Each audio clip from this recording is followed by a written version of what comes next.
Hello, welcome to Let's Talk Dyslexia and Business. It's lovely to see lots of people here. Some of you I know, some of you I don't yet. The plan this evening is I'm going to introduce everybody, tell you a little bit about myself and why this matters to me, although some of you have heard the story before, so I'll keep it very short. And then we've got questions with my two wonderful guests, who are way more expert in this stuff than I am. No pressure, guys. We have Sarah Myhill here and Jack Churchill. We'll get them to introduce themselves properly in a moment. So, for those of you who don't know me, my name's Becca Prideaux. I'm a leadership development and change management consultant, meaning I go into companies when they know something needs to change, but they don't necessarily know what, they don't know how, but they just know it needs to change. I help them figure that out and then align their people behind it so they can deliver their strategy. And then on the days when I'm not doing that, I mentor small businesses because I like a bit of variety, which is apparently quite typical of dyslexics. So I am dyslexic. I went through school being told I was an utter failure because I can't read out loud. I call my spelling and my grammar creative. Other people call it wrong.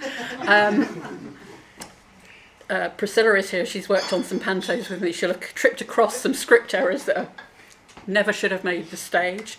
My first one ever before those days was when we had the Archangel Gabriel in a nativity play. So, kind of, the letters were right, just not necessarily in the right sequence. I discovered I was dyslexic when I was studying speech therapy. Fourth year, I sat in a lecture, we're talking about dyslexia, and they asked me what kind of dyslexic I am. Apparently I went very white, very quiet. Those of you who know me will know that's unusual. And they moved swiftly on and nothing changed other than I had a name for this stuff that I was finding hard, which I then proceeded to ignore for quite a long time because back in those days, the way we talked about dyslexia was quite derogatory. It was a learning disability. It meant you couldn't do stuff. It put limitations. I was told never tell anybody, so I didn't. I found ways to make things work through my career. Came across one of the dyslexia charities about 2 years ago who were talking about dyslexic thinking, and I'm like, those things they're talking about, I do those, so that makes sense. And when I now look back across my career, some of the things I've achieved because I think differently and I think like a dyslexic. So it's been quite exciting for me to see how it can really enable us as businesses to do things better and differently, because the more diversity of thinking we have, the more brains we have on a problem, the better. And when we get people aligned and working to their strengths, amazing stuff happens. And you look back and you go, how did we do that? That is brilliant. So for me, I'm longing for the day where we don't have to talk about this anymore. We're not there yet. Stage one is obviously understanding that there is a difference and what that can mean for people. And my big hope for you as fellow business people from around Leighton Buzzard is that we get that understanding and we look at what we can be doing individually and together to make our town easier for dyslexics to do business in and easier for people in our businesses who happen to be dyslexic. I'm going to ask our panellists loads of questions. When you all look like you've had enough, I'll stop. And then we'll find out what questions you've got. So if something comes up along the way, you think, oh, I really want to ask them that, hang on to that question, and we'll make sure we get to it at the end. And then there'll be a chance to talk to each of us individually at the end as well. Okay, so I'm afraid we're going to go ladies first. Sarah, would you like to introduce yourself and tell us a bit about who you are and how dyslexia impacts your world? Okay, I'm a lecturer and specialist tutor at University of Buckingham. I only started this career about 8 years ago. I'm actually an architect, but I can't see very well now, I can't drive, and so I needed a change of career. We live in Buckingham, and I'd enjoyed helping the students with additional needs. So I then thought I'd train as a dyslexia specialist because half my family are dyslexic as well. My brother's severely dyslexic, and my husband is, my younger daughter's diagnosed dyslexic, my son is. So I sort of started on this path and then found that I really enjoyed helping the students. I'm quite a visual person because of my background, and I managed to come up with lots of strategies to help them that were very visual. And in this day of TikTok and Instagram, where people want instant results, students don't want to read huge study books of study tips with a lot of writing. So I then started giving lectures and workshops on strategies that I found really worked, that were you could teach quickly, they took them on board and it worked. And most of the students I see have left with a 2-1 or a first, having come in with some pretty dodgy grades. Might have been there myself, yeah. Yeah. So you said they don't like books, but you have written a book and you're writing Yes, a course at the moment, aren't you? Yes, well, a couple of years ago, Sage Publishing, they're an academic publisher, asked me to write a book. I don't know how they heard about me, but I think because I got these very sort of visual, quick techniques, it was a small study skills book packed with information that I think really works. And then from that I've been asked to rewrite the Open University Understanding Dyslexia course in my spare time. And that's what I'm doing at the moment. It's on the Open Learn platform, so for people who can't afford education, and it goes out to Africa and India and all over. So I think it's a worthwhile thing to do, but we're creating a course of 24 hours and it's been a lot of work. I bet. So. Brilliant, thank you. And then on the other hand, I've got Jack. Welcome, Jack. Do introduce yourself. Thank you so much. First, I just want to thank you all for organising this amazing event and for you all for coming out tonight to come and listen to us. I'm very inspired by what's happening here in Leighton Buzzard, and it's going red thanks to Edwina here, so spearheading this campaign. So well done you, Edwina. I did actually come up with this branding, Go Red for Dyslexia, which I'm quite proud about. You can see us wearing these t-shirts this month. We saw that a couple of different countries were doing things around red for dyslexia in Australia and in America. And because I've got a business now which is in 5 or 6 different countries, we thought, why don't we try and unite a bit and do Go Red for Dyslexia? And so about 5 years ago, we created this branding and we allow anyone to use it. And it's just, I've been surprised to see how it's taken off and snowballed each year. And there's hundreds of buildings going red for dyslexia, hundreds of companies' logos going red for dyslexia, and lots of meetups like we're doing tonight to talk about dyslexia. So anyway, well done you guys for putting this on. So I'm the co-founder and CEO of Scanning Pens. I've got a business all around dyslexia. I never planned to do anything around dyslexia, but life's just quite funny that it goes full circle sometimes. I even think after I'd left university, I'd almost forgotten about my dyslexia to a certain extent. And then when I was introduced to a company that made a portable pen that could help people with dyslexia, I was suddenly sparked that this could be something quite exciting.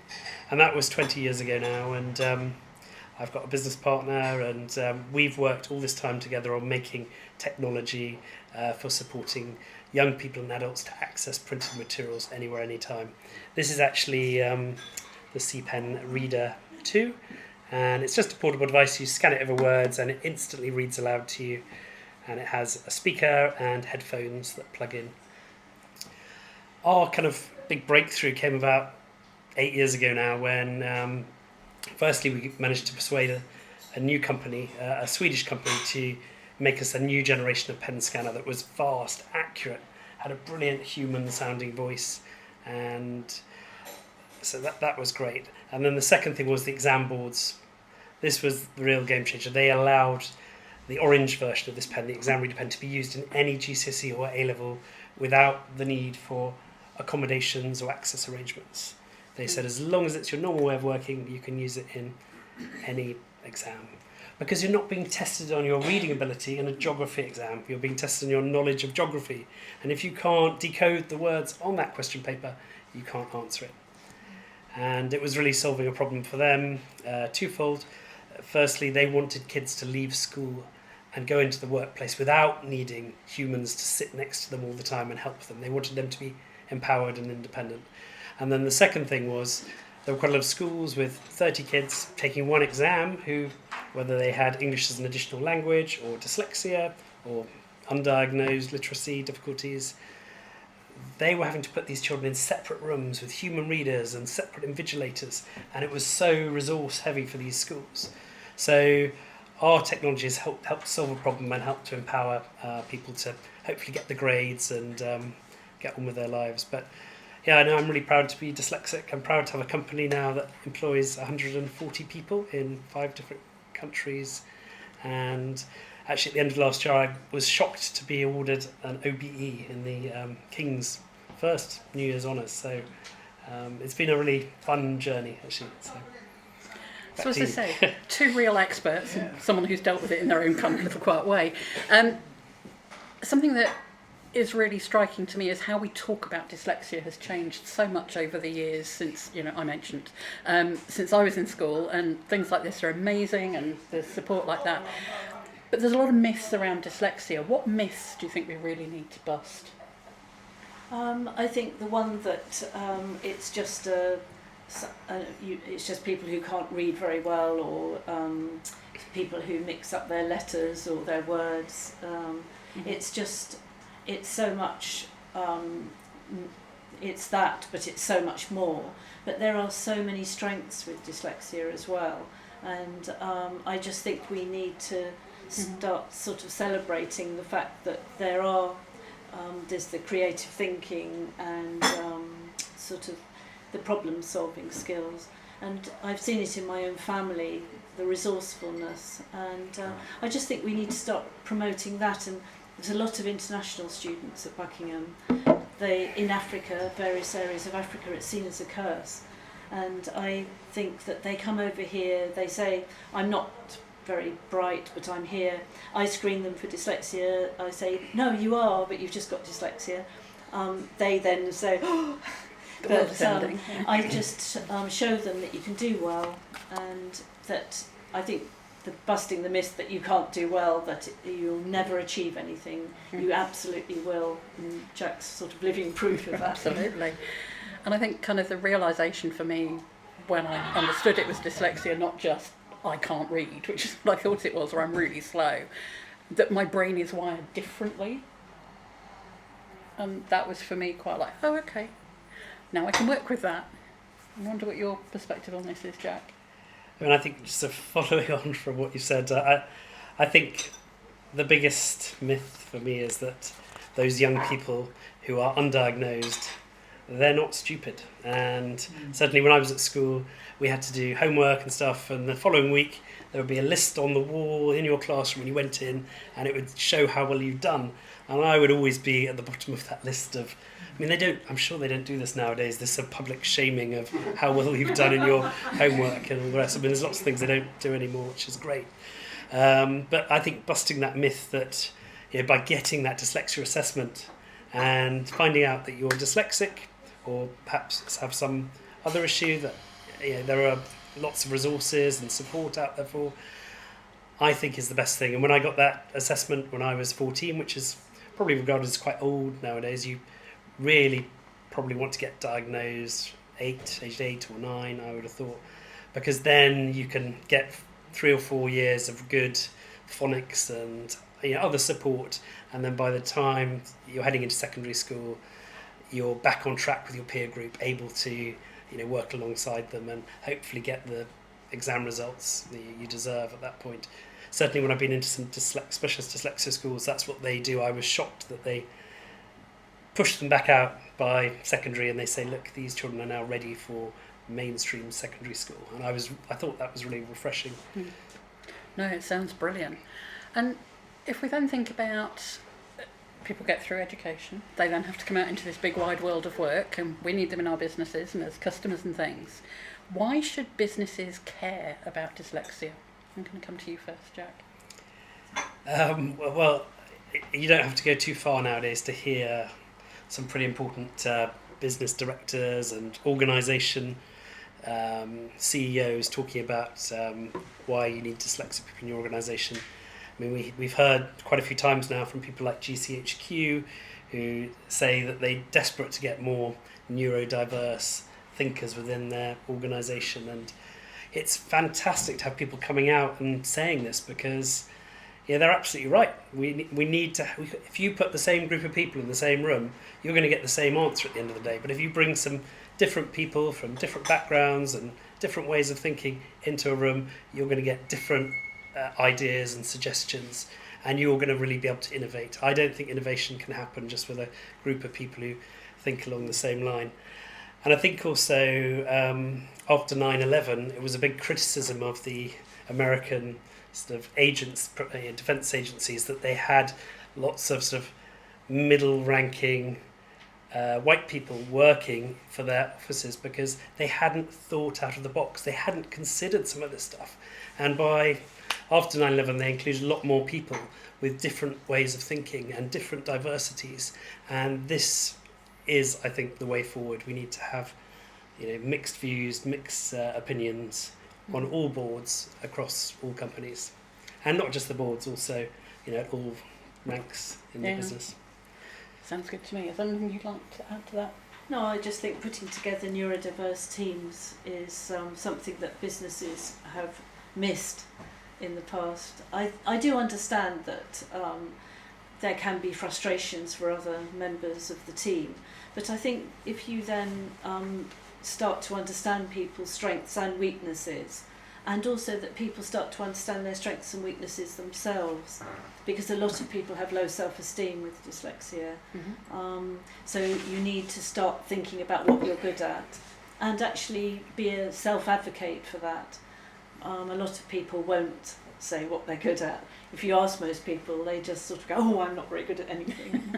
I think it's a very British way of Yes. approaching things, and I know kind of my experience having been told you're rubbish at everything when you're in school, because bluntly I was. When you find something you're good at, you assume that everybody else must be good at it too, because you're the one who's rubbish. You don't realise that those differences in the way you approach problems, the way you connect things, apparently randomly to other people, but really obviously to you, are different.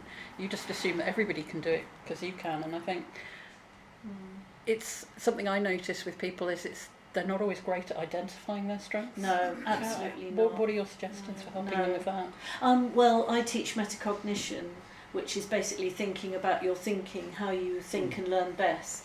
And, if you look up the word, there's a lot about, you can do charts. It's basically about doing a task. If you fail at it, thinking about why you failed at it, what you can get from feedback or your own behaviour, and how you can put that back in and then perform the task better. Basically, failure is a human learning tool, and we've really made it into a tragedy in our society, and it's not.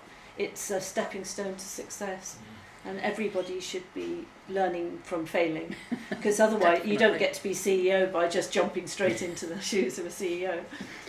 You work up and you understand the problems, and I think it makes you a much better person at the top if you can understand the diversity of people and understand their strengths. There's a very good book, The Dyslexic Advantage, by Eid and Eid, and it divides the strengths into different types, like M strengths or D strengths or I strengths. It's just different ways of basically looking at your sort of strengths and weaknesses, and there are weaknesses, but they are for all of us. And I think that's, for me, the important thing. It's not just dyslexics that have strengths and weaknesses, we all do, and it's how can we unlock those. And Jack, is there anything you've seen that's been really helpful for people in identifying where their strengths are from that perspective? I just think it's great that we're having conversations around dyslexia, and I've been to a few of these events now.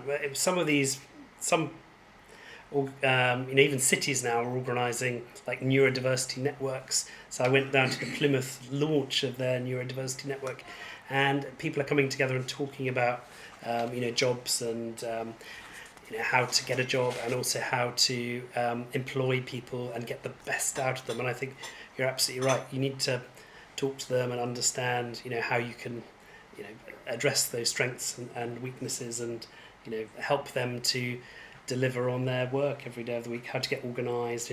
That's something I really struggle is the whole reading. I use text to speech, I use voice to text for dictating, but I don't know, I still can't get myself that organised to get places on time. So Giggling because, as some of you in the room know, not one of my strengths necessarily being where I think I'm going to be even when I work really hard at it. So that being on time and kind of dealing with the amount of written word there often is in business is obviously one thing that dyslexics struggle with. What other struggles do you typically see dyslexics having in the workplace?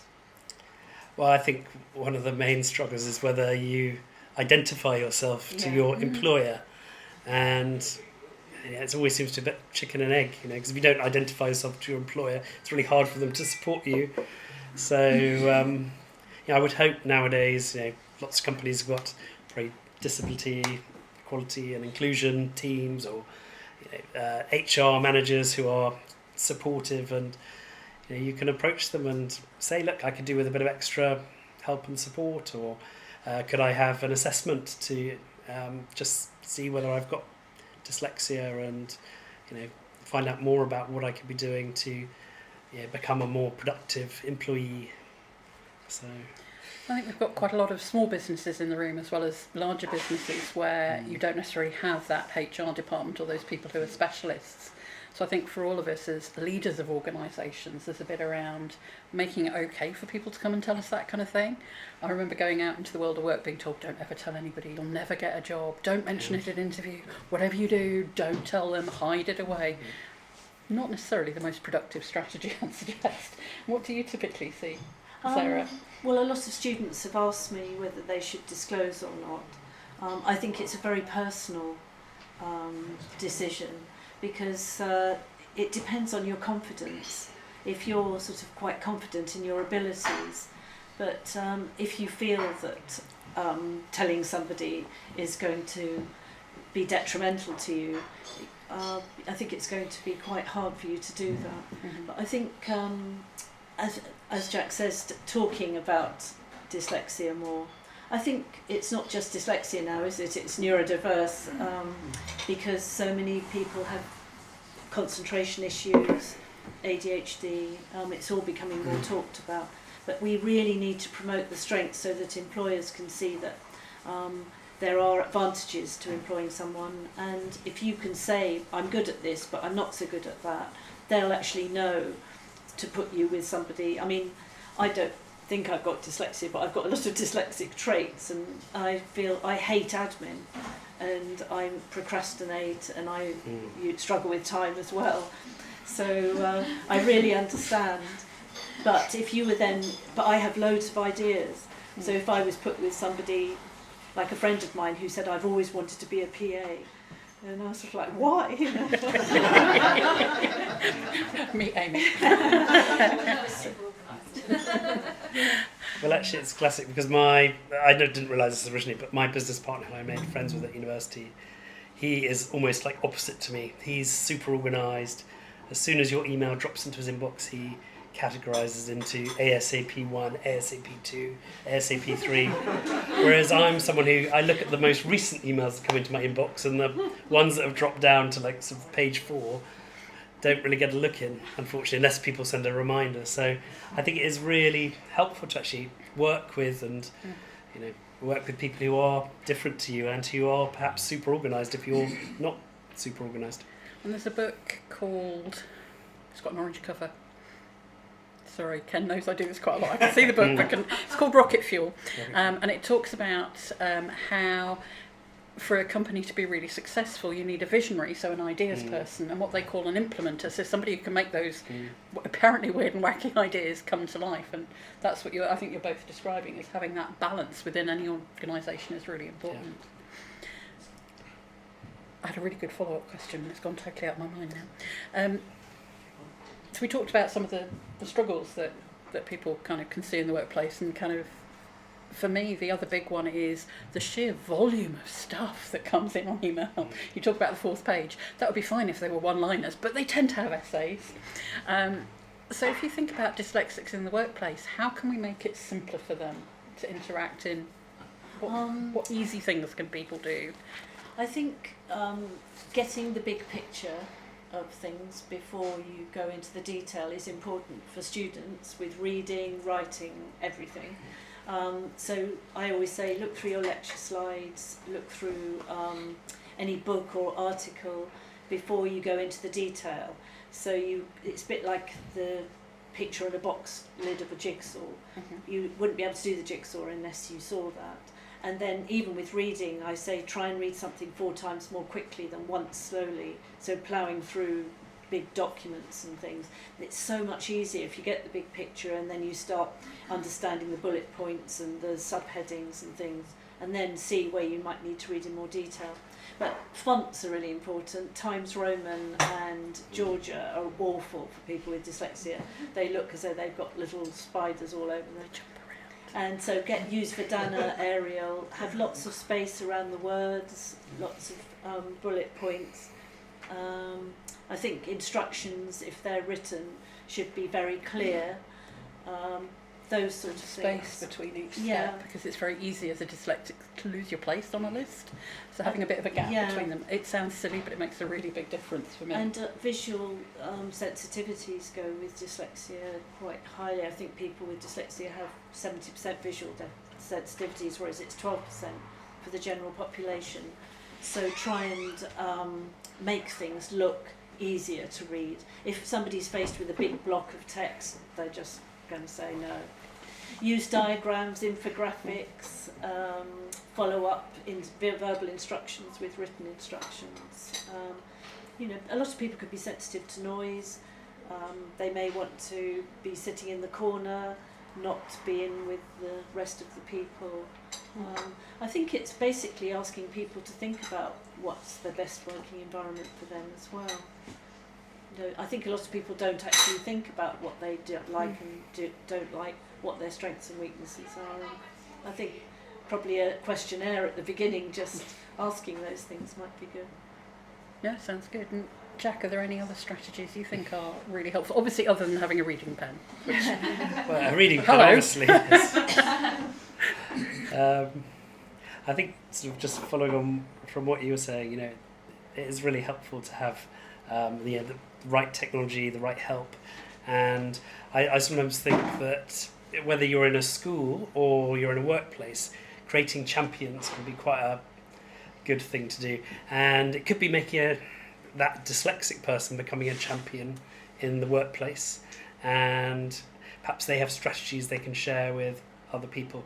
And I realise a lot of you might have small companies and it's hard to do that, but that's where groups, like in this town or across the county might become more helpful and useful.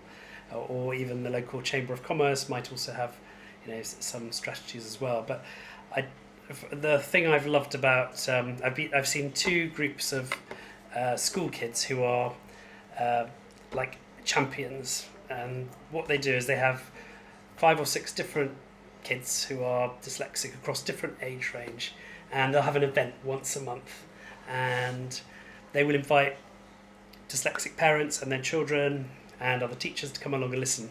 And each of these kids will have a different strategy that they use. Maybe it's mind mapping, maybe it's read and write gold, or maybe it's a pen scanner. And they'll get 5 minutes, and then they'll circulate around all the tables in the evening, sharing how they get through their schoolwork using technology or some other kind of strategy. And I think that's so empowering, especially when you see people who are perhaps had their confidence knocked. They're demonstrating technology and proud to talk about their dyslexia. I think that's great. And you can recreate it in the workplace as well to a certain extent by having IT champions or dyslexia champions in the workplace as well. Definitely, and I think kind of what occurs to me listening to you is the strategies that we're talking about that help the dyslexic employees. Things like simplifying how you structure documents, putting a summary of the picture from the top of the jigsaw box at the top of every email is going to help everybody. It's not everybody. It's not just dyslexics who are going to find it helpful. Yeah. So actually, kind of there's some learning that can be shared around the organisation that's going to make everybody's world a bit better as well. I think tinting the background colour as well, so you don't see black against white. I think for everybody, cutting that contrast and cutting the glare helps. Mm-hmm. So I know sort of with lecture slides and things that can be a big help, but also a lot of students read through a coloured transparency if it's a book, or you can tint the background colour on your computer. So that kind of leads me to a question that's been playing in the back of my mind for a while. We've got all these wonderful advances in AI and technology. Where do you see and how do you see those impacting the world of a dyslexic? And I'm going to come to you first, Jack. And that's probably kind of a look, but a few headline points would be great.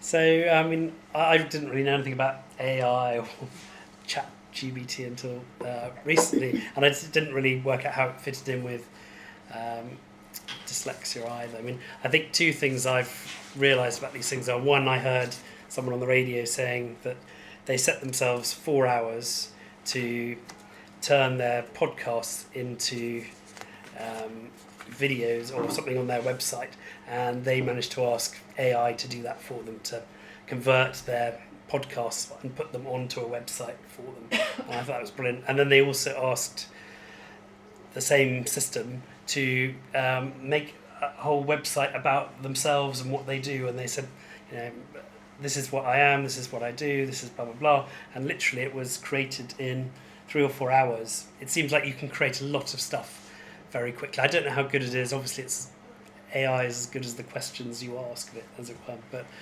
the other thing is, I've met a South African man recently who's very dyslexic, and he always relies on his parents, his mother in particular, works for their company, to read all his emails before they finally get sent out. And this man's probably 40 years old, and so every day he brings his mum up or shouts to her across the office and says, I've got 4 draft emails, would you mind reading through them? And he says now he's using ChatGPT to draft all his emails, and he said it's brilliant, but the only problem is it makes them too polite and too fluffy perhaps, so he has to go in and just tone them down a bit and make them sound a bit more like him. But he says ChatGPT has revolutionised his communications with his customers and with everyone else he's writing to, and I just thought that was an interesting angle to share. No, definitely. I think most universities were thrown up their hands in horror when AI and ChatGPT came in, because suddenly academic integrity is thrown to the wind. But I think at the moment students have to actually reference ChatGPT or AI. It also, you can sort of see you have to understand the subject to ask the right questions. Yeah. And also referencing's really dodgy on it at the moment.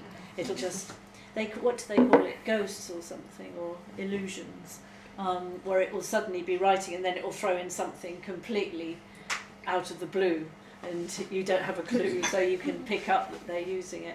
But it is going to come in, it is going to be a big thing. But for me, it's going to allow people with dyslexia to use their creativity and their ideas, making connections, and all the things that people are good at. They'll be able to use ChatGPT and AI to create for them what they find harder. So I'm hoping that it will be the day of the dyslexic. I don't think we should alienate everybody else in the room. No. Just saying. No, but just to give them a little bit more confidence in what they're No, doing. absolutely, and I think kind of you're both absolutely right. It's what you bring to the AI tool that actually makes the difference. There's been some pictures floating around on social that you may have seen where they asked ChatGPT to draw a picture of a woman with an enigmatic smile. Kind of isn't the Mona Lisa, but there's still room for us to be individuals and creative and wonderfully human. And if we're going to create this wonderful, inclusive workplace where people can talk to us about the dyslexia, everybody can find their strengths, that for me has to start back at the recruitment process and how we bring people into our companies. And I was fascinated by some research from Randstad, who are one of the huge contingent labour providers and recruitment companies globally. And they found that 64% of HR leaders think their processes can identify and positively engage dyslexic people. Only 4% of dyslexics agreed.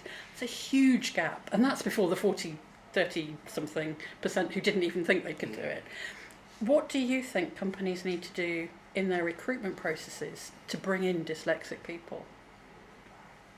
You're both looking at me going, don't ask me. No, I think it's a really good question, and I mean certainly our company has. I mean, I think in this current employment climate too, it's quite competitive still. Even though we seem to be in a recession, it's like the first time there hasn't been a big labour shortage, I guess. But we've had to actually hire a recruiter in the last 2 years, and she's totally modernised our recruitment process. And it's probably not as good as it can be. I'm sure there's more work we can do, but now we are actually creating really nice pages for people to look at and to find out about our organisation. And it's not just some very dry job advert, as it were. And I think we are beginning to ask them some of the right questions we need to ask them, and also not ask them some of the wrong questions either. Mm-hmm. It's really hard for people with dyslexia to apply for jobs and to get through that recruitment process often. And some of the psychometric testing or whatever you might be going through might be really hard for some of those individuals who are trying to get that job. So I would encourage the individual to look for the jobs where they're not being put through some really grueling process which is going to dissuade them from joining. And companies need to become more accessible, as it were, and they want all types of people to join their organisations. So ultimately they're shooting themselves in the foot by not making their processes clearer and simpler mm-hmm. and accessible to anyone who applies. Yeah, and what do you think from the students looking for their jobs post their degree?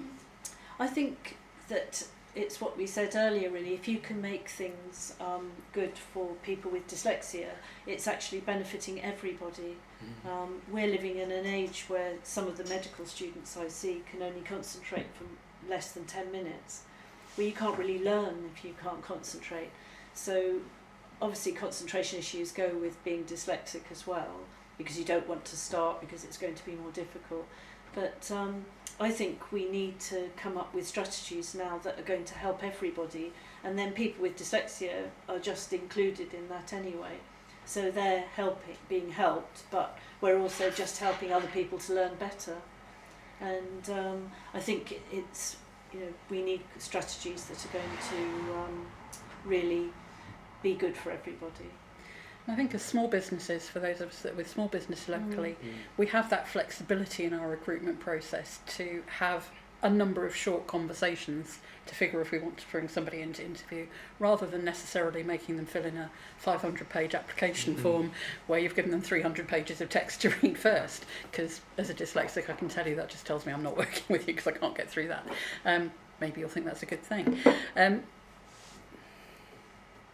What's been interesting for me talking more openly about dyslexia is the number of people who I've met who are now saying, do you know what, that's me? What advice would you give somebody who's thinking maybe they are dyslexic or someone in their family is dyslexic? What should they do? Well, it depends whether you want a diagnosis or to be screened. It depends if you want to know. I think I didn't really understand until I was doing the research for the Open University course, and I was reading a book called That's the Way I Think, and I was looking at the profile of a kid, and I thought, oh my goodness, that's me.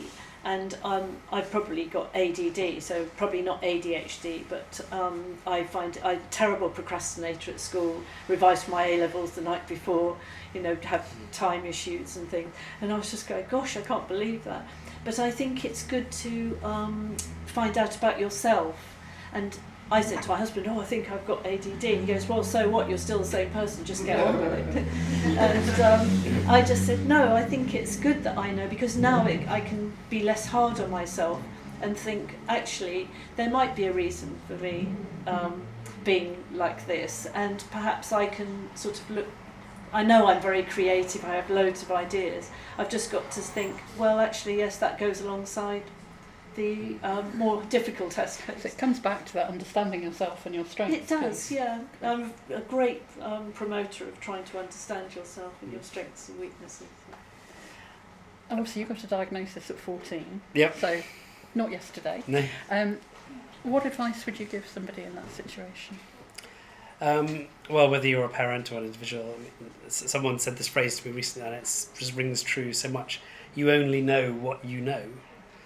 So we're living in an age where there is so much information out there and available, and never before have you had access to so much information on the internet. I mean, I would say places like the British Dyslexia Association are brilliant places to go and look and to just have a first glance, as well as all the other fantastic dyslexia organisations. Like Succeed with Dyslexia. Well, that's a good one too. Yeah. But yeah, no, there's lots of great sources of information out there, both in the UK and in the US.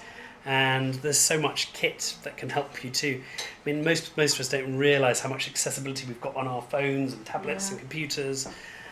You know, go and explore what you can do with these devices and see how they can help make you, more efficient and more productive. And I mean, and then if you get to a point where you want to go and have a dyslexia diagnosis, go and do it. I think I would encourage you, because the more you know, the more you can help yourself to get on a path to your future. So I've got 2 questions before we open it up to the floor. okay.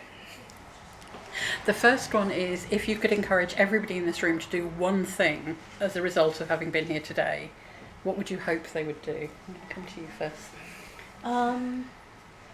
I think just be more understanding of people's strengths and weaknesses. I work at the university, and I think there's some fantastic people, but there's other people who just don't understand. They want people to be like they are.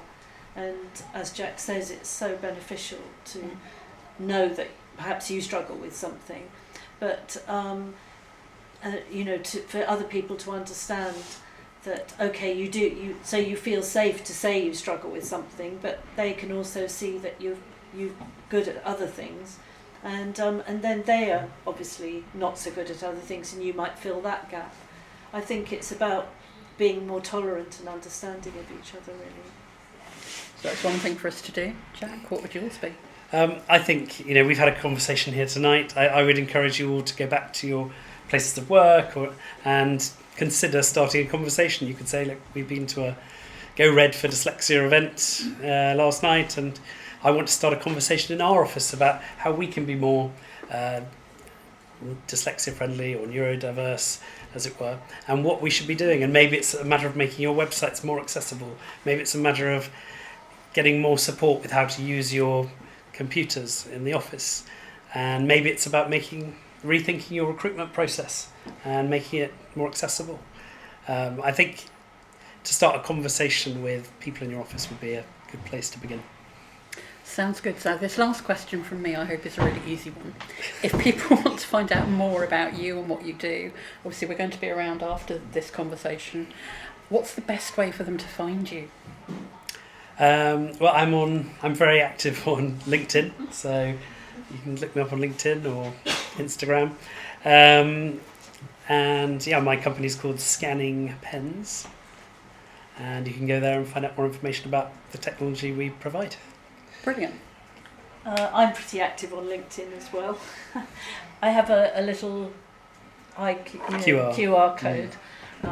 So that takes you straight to the LinkedIn post. These are just some handouts. There's only 20, but it's just some of the 3 strategies that I think are really helpful for students. Getting the big picture, like I said, using a guide, changing the background colour, and then using review, which 80% of details forgotten within 24 hours for everybody. So there's just some advice on perhaps going through anything you want to remember within 24 hours, and then looking at it again quickly the next day. Then on day 7, day 30, it keeps your recall high. And then there's just a study method there.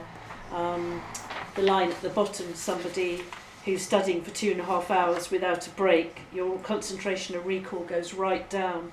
When you have breaks, and Pomodoro technique's just an app, breaks time down into 25-minute sessions. But when you break time down and have a break in between, look over and practice review before you start your next session. As you can see, concentration and recall's kept a lot higher. So this helps everybody, not just people with dyslexia. And I think we've got copies of your book. Oh yes, I've got copies of the book, which has got lots of strategies in. Fantastic. So that's all my questions. Has anybody got any questions?